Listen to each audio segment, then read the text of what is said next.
যুক্তরাষ্ট্রের ৫০,০০০-এরও বেশি সেনা, ২০০ যুদ্ধবিমান, বিমানবাহী দুটি রণতরী ও কয়েকটি বোমারু বিমান ইরানে হামলায় অংশ নিচ্ছে।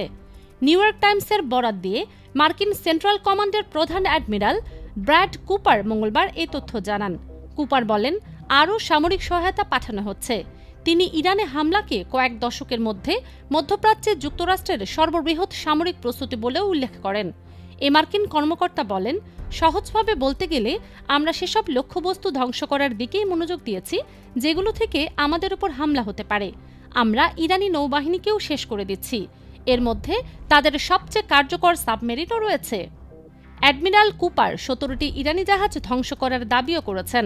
তিনি আরও বলেন, যুক্তরাষ্ট্র সমুদ্রতল থেকে আকাশপথ এবং সাইবার স্পেস পর্যন্ত ইরানের ওপর নিরবিচ্ছিন্ন হামলা চালিয়ে যাচ্ছে।